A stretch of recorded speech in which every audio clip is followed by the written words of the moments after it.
Assalamualaikum warahmatullahi wabarakatuh.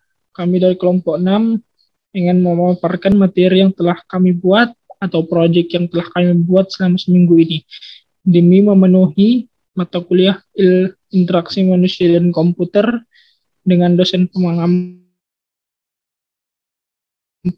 Bapak Ali Ihwan Mkom.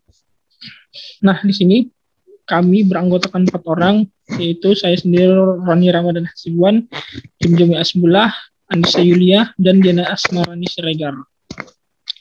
Di sini saya akan menjelaskan apa itu user interface sesuai dengan project yang Bapak berikan.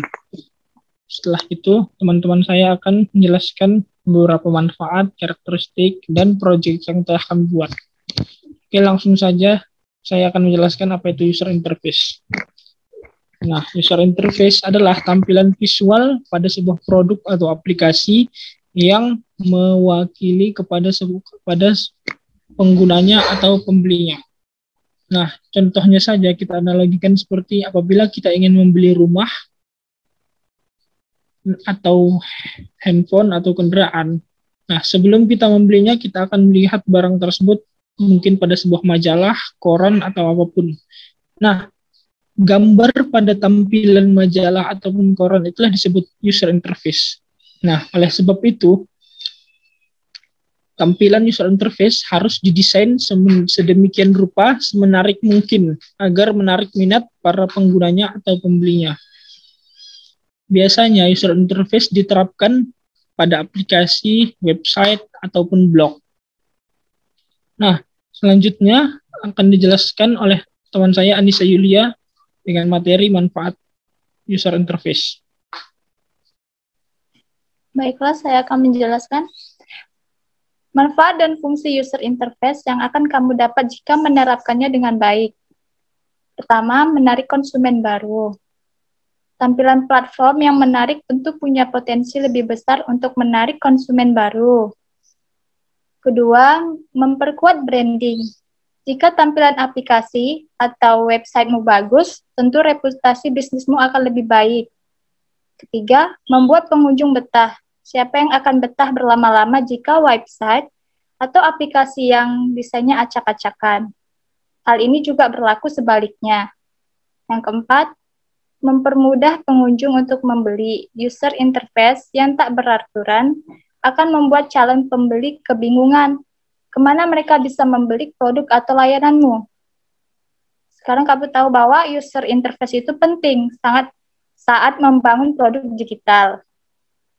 Selanjutnya akan dijelaskan oleh teman saya, Diana Asmarani Siregar.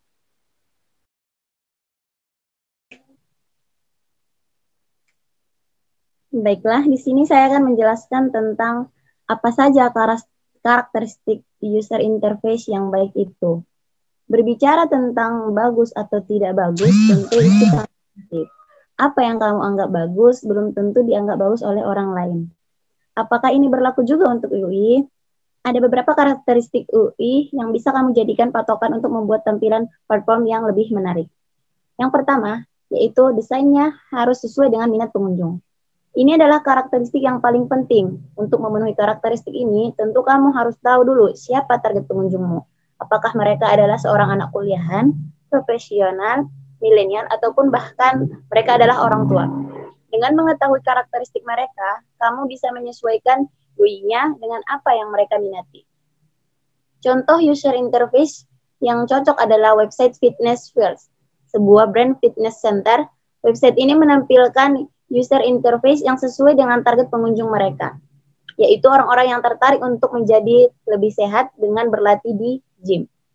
Yang kedua, yaitu pastikan layout mempermudah pengunjung untuk melakukan sesuatu. Ketika seseorang tiba di suatu platform, pasti ada sesuatu yang mereka inginkan. Nah, inilah hal lain yang perlu kita ketahui. Apa yang para pengunjung inginkan. Bisa jadi mereka ingin melihat produk yang kita keluarkan, melihat konten terbaru yang kita posting, ataupun memesan layanan yang ada di aplikasi. Apapun yang mereka inginkan, pastikan layoutnya bisa membimbing para pengunjung untuk melakukan apa yang mereka inginkan. Contoh desain user interface yang menarik adalah seperti Joox. Misalkan kamu masuk ke website layanan streaming musik Joox, kamu akan lihat tampilan seperti kamu akan langsung disodorkan kolom pencarian untuk mencari sebuah lagu, serta deretan lagu yang saat ini sedang tren. Di sini, pastikan kamu sudah bisa menebak. Ya, user interface website-nya sudah dirancang sedemikian rupa agar sesuai dengan keinginan pengguna saat masuk ke Joox, yaitu adalah memutar musik. Yang ketiga, tampilannya konsisten. Misalkan kamu masuk ke suatu aplikasi e-wallet.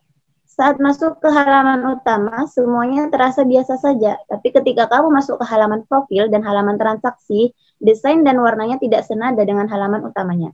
Tentu kamu akan bingung, semua pasti akan bingung. Apakah kamu salah masuk aplikasi? Kenapa perbedaannya sangat drastis? Nah, itulah mengapa konsistensi merupakan salah satu bagian paling penting dari user interface. Bukan berarti semua halaman harus menampilkan hal yang sama, tapi pastikan semua halaman memberikan nuansa yang sama. Contohnya, jika kamu memberikan tampilan yang sesuai di halaman utama, pastikan kamu memberikan nuansa yang kasual juga di halaman lainnya. Yang keempat yaitu desainnya responsif. Itulah kenapa kamu harus mempertimbangkan user interface platform di perangkat mobile, tidak hanya di desktop saja. Dengan kata lain, pastikan user interface yang kita bangun responsif, alias menarik jika dilihat dari perangkat apapun. Lakukan testing terlebih dahulu sebelum melihat user interface. Lihat apakah desain yang kamu bangun mengalami perubahan atau tidak saat berganti perangkat. Yang kelima, atau yang terakhir, yaitu mampu menyampaikan nilai brand Anda. User interface tidak hanya berfungsi untuk mempercantik tampilan website ataupun aplikasi. Kita juga bisa menggunakannya untuk menyampaikan nilai atau value brandmu. Dan selanjutnya akan dijelaskan oleh Saudara Jumjumi Asbullah. Oke, selanjutnya saya akan menjelaskan tentang proyek kita tentang aplikasi COVID Center. Ini adalah tampilan intro atau tampilan awal proyek kita. Kita bisa memulainya dengan cara mengklik atau menekan tombol mulai. Maka akan tampil tampilan untuk login atau daftar bagi yang belum daftar. Karena sudah daftar, saya login.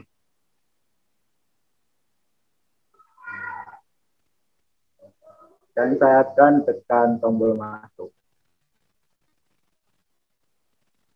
Di sini sudah ada tampilan home. Di sini sudah ada nampak nama kita, negara, plus update-nya kapan, tanggalnya kapan, dan kasus aktif yang pernah ada COVID-19 di Indonesia, total konfirmasi sembuh. Di sini juga ada persyaratan mencegah COVID-19, gejala yang timbul, dan rumah sakit terdekat yang ada di Jakarta. Selanjutnya mari kita masuk kepada menu Map.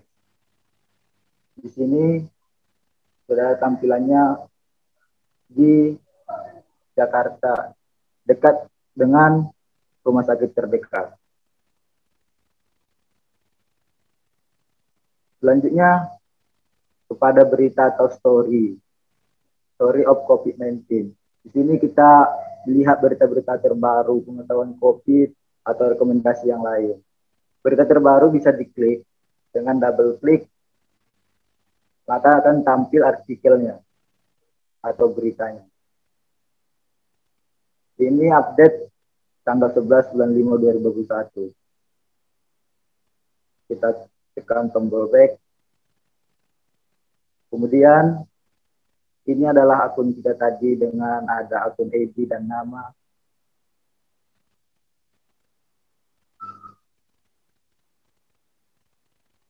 Sampai di sini project kami. Sampai di sini tutorial project kami. Kami kembalikan kepada Roni Ramadan Hasibuan. Terima kasih. Oke, terima kasih kepada rekan-rekan semua.